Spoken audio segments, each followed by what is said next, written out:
कधी विचार केला आहे का की आपले स्लिम लॅपटॉप्स, स्मार्टफोन्स आणि अगदी आपले इंटरनेट चालवणारे मोठमोठे सर्व्हर्स हे सगळं एका क्षणात बंद पडू शकतं? आणि या सगळ्याच्या मागे एक तांदळाच्या दाण्याएवढा छोटासा इलेक्ट्रॉनिक घटक असू शकतो. आज आपण याच एका मूक पहारेकऱ्याबद्दल म्हणजेच डायोडबद्दल सगळं काही जाणून घेणार आहोत. तर हा आहे तो डायोड. इलेक्ट्रॉनिक्सच्या जगातला एक असा घटक जो खूप महत्त्वाचा आहे, पण ज्याच्याकडे सहसा कोणाचं लक्ष जात नाही. वरून जरी हा साधा दिसत असला तरी आपलं संपूर्ण डिजिटल जग याच्यावरच उभं आहे. चला तर मग डायोड नक्की करतो तरी काय, हे एका सोप्या उदाहरणाने समजून घेऊया.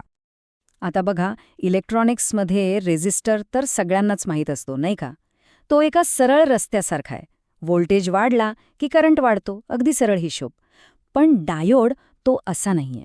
तो एका खास वळणदार रस्त्यासारखा आहे, ज्याचे स्वतःचे असे काही नियम आहेत.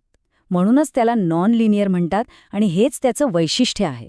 डायोडचं काम समजून घ्यायचं असेल तर सगळ्यात सोपी उपमा आहे पाण्याच्या पाईपमध्ये लावलेल्या वन वे व्हॉल्व्हची. हा व्हॉल्व्ह जसा पाण्याला फक्त एकाच दिशेने पुढे जाऊ देतो आणि उलट यायला देत नाही, अगदी तसंच डायोड करंटला फक्त एकाच दिशेने वाहू देतो. तो जणू काही विजेसाठी एक मार्गी दरवाजाच आहे. एकदम सोप्या भाषेत सांगायचं तर डायोड करंटला फक्त ॲनोड म्हणजे पॉझिटिव्ह टोकाकडून कॅथोड म्हणजे निगेटिव्ह टोकाकडेच वाहू देतो. उलट दिशेने येणाऱ्या करंटला तो पूर्णपणे थांबवतो. आणि डायोडवरची ती पांढरी पट्टी नेहमी कॅथोड म्हणजेच निगेटिव्ह टोक दाखवते. बरं, आता डायोडची संकल्पना तर अगदी सोपी वाटते नाही का? पण प्रत्यक्षात त्याचा योग्य वापर करायचा असेल तर त्याचे काही नियम आणि मर्यादा समजून घ्याव्या लागतात. आणि ही सगळी गुप्त त्याच्या डेटा शीटमध्ये लपलेली असतात. पण ह्या एकमार्गी रस्त्यावरून प्रवास करणं पूर्णपणे मोफत आहे का? नाही, अजिबात नाही. जसं आपल्याला हायवेवर टोल नाक्यावर टोल भरावा लागतो, अगदी तसंच करंटला डायोडमधून पुढे जाण्यासाठी एक छोटा व्होल्टेज टोल भरावा लागतो. यालाच टेक्निकल भाषेत फॉरवर्ड व्होल्टेज किंवा व्हीएफ असं म्हणतात. हा व्होल्टेज डायोडच्या आतला अडथळा पार करण्यासाठी लागणारी ऊर्जा आहे. आणि हा टोल प्रत्येक डायोडच्या प्रकारानुसार ठरलेला असतो. आपण जे सगळ्यात जास्त सिलिकॉन डायोड वापरतो त्यांच्यासाठी हा टोल साधारणपणे 0.7 व्होल्ट असतो, तर जर्मेनियम डायोडसाठी तो फक्त 0.3 व्होल्ट असतो. म्हणूनच जर आपण 5 व्होल्टच्या बॅटरीला सिलिकॉन डायोड जोडला तर डायोडच्या दुसऱ्या बाजूला आपल्याला फक्त 4.3 व्होल्ट मिळतात, बाकीचे 0.7 व्होल्ट टोलमध्येच जातात. आता वळूया दुसऱ्या महत्त्वाच्या मर्यादेकडे. आपण पाहिलं की डायोड उलट्या दिशेने येणारा करंट थांबवतो, पण या शक्तीलाही एक मर्यादा आहे. पीक इन्व्हर्स व्होल्टेज म्हणजेच PIV हा तो कमाल व्होल्टेज आहे जो डायोड उलट्या दिशेने सहन करू शकतो. हे अगदी धरणाच्या भिंतीसारखं आहे, जी तुटण्याआधी पाण्याचा किती दाब सहन करू शकते हे सांगते. आणि जर उलट्या दिशेचा व्होल्टेज हा PIV मर्यादेच्या पलीकडे गेला तर मग डायोडचा आतला दरवाजा अक्षरशः मोडून पडतो. या घटनेला ॲव्हलांच ब्रेकडाऊन म्हणतात. आणि एकदा हे झालं की डायोड कायमचा खराब होतो. आता बोलूया डायोडच्या सगळ्यात मोठ्या शत्रूबद्दल, आणि तो म्हणजे उष्णता. आपण जो व्होल्टेज टोल म्हणजे VF पाहिला आणि त्यातून जाणारी वाहतूक म्हणजे करंट IF, या दोन्हीमुळे डायोडमध्ये उष्णता तयार होते. यालाच पॉवर डिसिपेशन म्हणतात. जर ही उष्णता खूप जास्त वाढली तर डायोड आतून वितळायला लागतो आणि खराब होतो. मग इंजिनियर्स काय करतात? ते या सगळ्या मर्यादांना एकत्र आणून एक सेफ ऑपरेटिंग एरिया नकाशा वापरतात.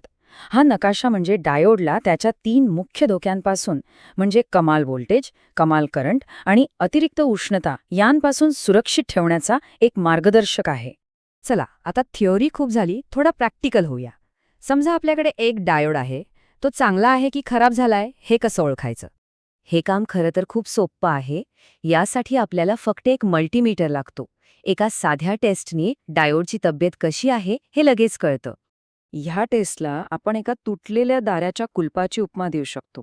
बघा, जर डायोड चांगला असेल तर तो एका दिशेनं कमी रेझिस्टन्स दाखवेल आणि उलट दिशेनं खूप जास्त रेझिस्टन्स दाखवेल, म्हणजे कुलूप व्यवस्थित काम करतंय. जर डायोड शॉर्ट झाला असेल तर तो दोन्ही बाजूंनी कमी रेझिस्टन्स दाखवेल, म्हणजे जणू काही कुलूप तुटलंय आणि दरवाजा दोन्ही बाजूंनी उघडतोय. आणि तिसरी शक्यता, जर डायोड ओपन झाला असेल तर तो दोन्ही बाजूंनी खूप जास्त रेझिस्टन्स दाखवेल, म्हणजे कुलूप जाम झालाय आणि दरवाजा उघडतच नाहीये. सोप्पा आहे ना? बरं, आपण हे सगळं जे शिकलो त्याचा रोजच्या आयुष्यातल्या उपकरणांमध्ये नेमका कुठे आणि कसा उपयोग होतो? चला पाहूया. डायोडचा सगळ्यात महत्त्वाचा आणि कॉमन उपयोग म्हणजे रेक्टिफायर सर्किट्समध्ये. इथे तो एका वाहक पोलिसासारखं काम करतो. आपल्या घरात जो एसी करंट येतो तो दुहेरी वाहतुकीच्या रस्त्यासारखा असतो, म्हणजे सतत पुढे मागे होत असतो. पण आपल्या मोबाईल चार्जरसारख्या उपकरणांना मात्र एका सरळ एकमार्गी डीसी करंटची गरज असते. डायोड बरोबर इथेच कामाला येतो. तो उलट्या दिशेने येणारी वाहतूक थांबवतो आणि फक्त एकाच दिशेने जाणारा प्रवाह पुढे पाठवतो. पण त्याची कामं इथेच संपत नाहीत. अचानक येणाऱ्या व्होल्टेजच्या स्पाइक्सपासून महागड्या सर्किटचं संरक्षण करणे, सिग्नलच्या वेव्हफॉर्मला हवा तसा आकार देणे आणि अगदी जुन्या AM रेडिओमध्ये सिग्नल पकडण्यापर्यंत अनेक ठिकाणी डायोड्स महत्त्वाची भूमिका बजावतात. इलेक्ट्रॉनिक्सच्या जगात 1N400X ही डायोड्सची एक खूपच प्रसिद्ध सिरीज आहे. या सिरीजमध्ये 1N4001 पासून ते 1N4007 पर्यंतचे डायोड्स देतात. आणि गंमत म्हणजे या सगळ्यांची करंट वाहून नेण्याची क्षमता एकसारखीच आहे, 1 अँपियर. मग या सगळ्या मॉडेल्समध्ये फरक तरी काय आहे? तर फरक आहे त्यांच्या PIV मध्ये, म्हणजेच उलट व्होल्टेज सहन करण्याच्या क्षमतेत. 1N4001 फक्त 50 व्होल्टचा उलट दाब सहन करू शकतो, तर 1N4007 तब्बल 1000 व्होल्टचा दाब सहन करू शकतो. त्यामुळे कोणत्या सर्किटमध्ये किती उलट व्होल्टेज येऊ शकतो या हिशोबाने योग्य डायोड निवडला जातो. पण एक प्रश्न पडतो नाही का, आजचे स्मार्टफोन्स आणि लॅपटॉप इतके पातळ असतात, त्यात हे मोठे डायोड बसवतात तरी कसे? तर इथेच आधुनिक तंत्रज्ञान कामाला येतं. आजकाल सरफेस माउंटेड डायोड्स म्हणजेच SMD वापरले जातात. हे इतके छोटे असतात की ते थेट सर्किट बोर्डवर सोडल्यार केले जातात. यामुळे जागा तर वाचतेच, पण उष्णताही अधिक चांगल्या प्रकारे बाहेर फेकली जाते. हे तर स्पष्ट आहे की ह्या एकमार्गी दरवाजाशिवाय आपला आजचा आधुनिक जग चाललंच नसतं. पण जाता जाता एका विचारात तुम्हाला सोडून जातो. आज तंत्रज्ञान इतकं पुढे गेलंय की आपण नॅनोमीटर स्तरावर काम करतोय. विचार करा, जेव्हा डायोडचा हा एकमार्गी दरवाजा फक्त काही अणूंच्या जाडीचा उरेल तेव्हा काय होईल? तो आजही तसाच काम करेल का? की मग क्वांटम टनलिंगसारख्या विचित्र नियमांमुळे इलेक्ट्रॉन भौतिकशास्त्राचे नियम मोडून त्या बंद दरवाजातून आरपार जायला लागतील? भविष्य काय घेऊन येईल हे पाहणं खरंच रंजक ठरेल.